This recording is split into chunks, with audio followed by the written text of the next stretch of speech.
오늘 말씀은 생명의 뜻으로 나타나신 예수님, 이런 제목으로 잠시 말씀을 나누겠습니다. 박유준 목사님은 5가지로 말씀을 했어요. 첫째, 예수님은 영적 구원과 생명을 가져오는 메시아이시다. 여기 32절에 참떡이라고 나오는데, 참떡이라고 할 때 이 성경에서 참자 쓰는 참빛, 참포도나무 이렇게 쓸 때 이 참이란 형용사는 영적 세계의 것을 가리킬 때 참이란 표현을 썼다. 그렇게 해석하셨어요. 예수님께서 주시는 구원과 생명이 영적인 사실을 가리킨다. 그렇게 말씀할 수 있겠습니다. 두 번째로 예수님께서는 세계적 메시아이시다. 예수님께서 세상에 생명을 준다. 세상의 생명을 위한 내살. 또 요한복음 3장 16절에 세상을 이처럼 사랑하사, 또 4장 42절에 세상의 구주, 또 8장 12절에 세상의 빛, 이렇게 보편적 세계를 대상으로 메시아이시다 하는 말씀이에요. 그러면서 동시에 10장 16절 보면 우리에 들지 아니한 다른 양들이 내게 있다, 그렇게 말씀하셨어요. 그건 꼭 유대인뿐만 아니라 택한 사람들을 가리키는 말씀이다, 이렇게 말할 수 있겠습니다. 큰 세 번째로 예수님은 대속적 구원을 완성하신 메시아이시다. 대속적이라고 할 때 대자는 이제 대신할 대자고, 속자는 갚을 속자. 그래서 대신 갚는다, 그 뜻인데, 예수님이 십자가에 죽으심이 대속적 죽음이시거든요. 그래서 그 대속적 구원을 완성하시는 분으로서 메시아이시다, 그런 것이에요. 자신이 떡이라는 것은 이제 곡식을 빻아서 떡을 만드는데, 곡식을 빻는 것을 이제 희생으로 봐요. 그래서 자신을 희생하셔서 이렇게 사람을 살리는 참떡으로 계시하셨다 하는 말씀입니다. 큰 네 번째로 예수님은 제한된 구속을 실시하시는 메시아이시다. 제한된 구속이라는 것은 여기 보니까 너희 중에 믿지 아니한 자들이 있다. 64절에 또 66절에 그때부터 그의 제자 중에서 많은 사람이 떠나가고, 또 71절에 70절에 내가 너 12를 택하지 아니하였느냐, 너희 중에 한 사람은 마귀니라. 그 말씀들이 가르치는 것은 하나님의 미리 예정한 계획이 있다, 그런 말씀이에요. 그래서 이제 그렇게 해서 구원을 받다 보니까 제한된 구속이라 이렇게 표현해요. 예수님은 제한된 구속을 실시하는 메시아시다. 예수님께서 자신을 직접 나타내시고 오병이어로 5,000명을 먹이시고, 또 구약에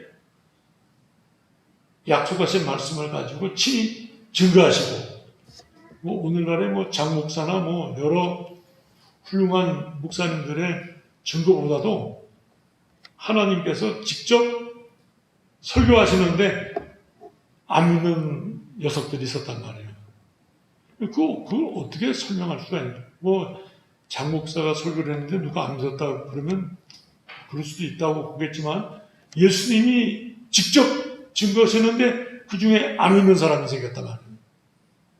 예수님의 가르침이나 그 은혜 말씀 설명이 부족한가? 그렇지 않다. 그렇지 않다면 왜 그들은 믿지 않았을까? 하나님의 오묘한 작정이 있다 하는 것이 이제 그 말씀이에요. 그래서 예수님은 제한된 구속을 실시하시는 메시아시다. 그래서 우리가 예수를 믿는다 하는 것은 큰 복이에요. 큰 복이에요. 어떤 질병을 고치어서 믿었다. 질병 고친 것도 참 귀하지만 믿은 것이 더 큰 복이에요. 믿은 것이. 어떤 사람이 뭐 너무 사업이 바쁘고 일이 많아서 예수를 믿다가 그만뒀다. 그러면 뭐 사업자 되는 건 물론 귀하지만 예수를 믿다가 그만둔 게 최고 불행이에요.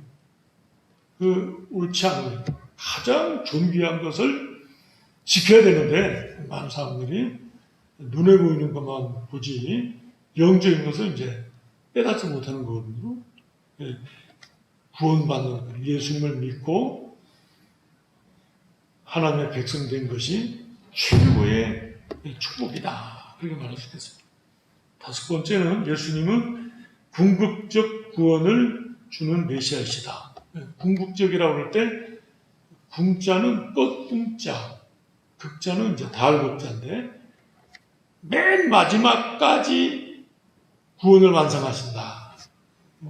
뭐거는 하나님이 우리를 택하셔서 구원하신 사람은 영원히 멸망하지 않는다. 그 말씀이에요.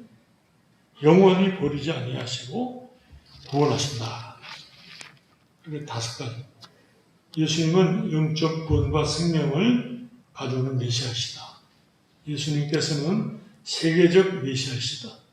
예수님은 대속적 구원을 완성하신 메시아이시다. 예수님은 제한된 구속을 실시하시는 메시아이시다. 예수님은 궁극적 구원을 가져오시는 메시아시다. 그 생명의 떡으로 우리에게 나타나셔서 우리에게 영생을 주셨다는 말씀입니다. 참 귀한 말씀이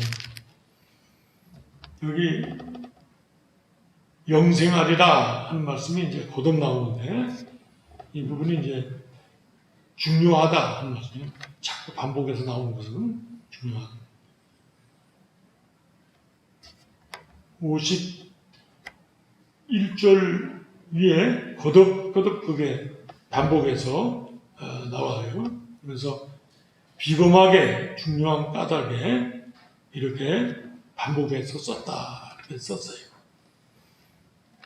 58절 말씀은 32절, 33절에 나오는데 그것도 이제 중복체예요. 그렇게 강조하기 위해서 또 똑같이 썼다. 60절 말씀. 이 말씀은 어렵도다. 우리가 어떻게 들을 수 있느냐 하며 이게 영적으로 깨달아야 되는데 육적인 것으로 자꾸 이제 해석하니까 깨닫지를 못했어요. 그래서 그 듣는 제자들 중에 믿지 못하고 예수님을 떠나갔다. 그런 말씀이에요. 여기 62절 보면 그러면 너희는 인자가 이전에 있던 곳으로 올라가는 것을 본다면 이것은 이제 예수님이 십자가에 죽으시고 장사진에 맡기셨다가 3일 만에 부활하시고 성천하시는 걸 가리켜요. 성천하시는 것을 본다면 어떻게 하겠느냐 그런 말씀이에요. 그가 성천하시면 부회사 성령님을 보내심으로 사람들로 거듭나게 하시며 예수 그리스도의 속죄를 믿게 하여 살리신다는 뜻이다. 그런 일이 있다면 너희가 어떻게 하겠느냐 이 말씀이에요. 그러면 너희는 인자가 이전에 있던 곳으로 올라가는 것을 본다면 어떻게 하겠느냐. 살리는 것은 영이니 육은 무익하니라. 내가 너희에게 이런 말은 영이요 생명이라. 영적으로 해석해야 된다. 이게 말씀이에요. 속죄신앙의 효과가 그의 성천하시는 때에 확실히 성립된다. 그런 뜻을 가졌다. 이것이 62절의 해석이에요. 이제 신앙은 육안으로 보는 것에 근거하도록 한 것이 아니고 말씀을 들을 때 그 들음에 근거하도록 그 신앙을 세웠다는 거예요. 눈으로 봄으로써 우리 몸으로 체험함으로써 믿음이 생기는 것이 아니라 하나님의 말씀을 들을 때 성령의 역사로 믿음이 생기도록 하나님은 원칙을 세워놨다는 것이에요. 그래서 눈으로 보고 손으로 만짐으로써 믿음을 갖겠다고 하는 사람들은 결국 말씀에 걸려 넘어지게 된다. 그건 이제 해석입니다. 63절에 예수님의 역사가 성령으로 말미암는다는 것은 새로운 선언이다. 그리스도께서 하신 말씀은 영적인 것으로서 살리는 성령의 역사가 함께하는 것이다. 이제 그 성령의 역사로 말미암아 믿음을 일으킨다는 것을 예수님 말씀 가운데 처음으로 말씀하셨다. 그런 뜻이에요. 65절에 예수 그리스도의 가르침이 탁월함에도 믿지 않는 자들이 있는 모습은 하나님의 오묘한 작정 때문이다. 그렇게 박유성 목사님은 해석하셨어요. 그리고는 67절에 너희로 가려느냐? 그 말씀은 제자들을 시험한다고 그럴까요? 너희도 갈 거야? 이렇게 물어보는 거예요. 그랬더니 베드로가 주여 영생의 말씀이 주께 있사오니 우리가 누구에게로 가오리까? 우리가 주는 하나님의 걸어가신 자이신 줄 믿고 알았사옵나이다. 그리고 너희들이 갈 거야? 이렇게 물어본 속에는 경성하고 깨어있으라 하는 부분이 강해요. 가냐 안 가냐 그 문제보다도 깨어서 믿음에 굳게 서라 하는 것을 아주 강하게 요구하는 말씀이에요. 그 뒤에 여러 사람들이 가고 또 너희 중에 하나는 마귀다 그렇게 말씀했으니까 그 여러 사람이 안 믿고 간 것과 12를 택했는데 사도를 그 중에 하나가 마귀단 말이에요. 그런 상황에 너희가 갈 거냐? 이렇게 물어보는 것은 깨어서 믿음에 굳게 서야만 된다 하는 이제 아주 강한 의조라고 강조라고 말할 수 있겠어요. 하나님의 거룩하신 자라는 것은 메시아의 속력을 위하여 성별하여 보내심이 된 자라는 뜻이다 하는 말씀이에요. 여기 70절에 지금 이제 믿지 않은 사람들은 가고 믿겠다는 사람들이 남았어요. 그리고 12제자가 남았는데 예수께서 대답하시되 내가 12를 택하지 아니하였느냐. 그러나 너희 중에 한 사람은 마귀니라. 이제 가룟유다를 가리키는데 박유성 목사님은 마귀의 도구로 사용되었다. 그렇게 해석했어요. 마귀라는 것이 아니라 마귀의 도구로 사용되었다. 이제 예수님은 하나님이시니까 미리 아셔요. 가룟유다는 모르죠. 자기가 마귀가 사용할 도구인지는 모르죠. 중간에 사도 베드로가 주님께 그런 일이 생기면 안 됩니다. 그랬더니 예수님이 사단아 내 뒤로 물러가라. 그랬을 때는 제자들 중에 혹시 베드로가 마귀가 아닌가? 그렇게 생각했을지도 모르겠어요. 내가 어찌 하나님의 일을 생각지 않고 사람의 일을 생각하느냐? 그것이 마귀의 태도거든요. 그러니까 이 가룟유다가 나중에 하나님의 일을 생각지 않고 사람의 일에 집중하면서 예수를 팔잖아요. 그게 이제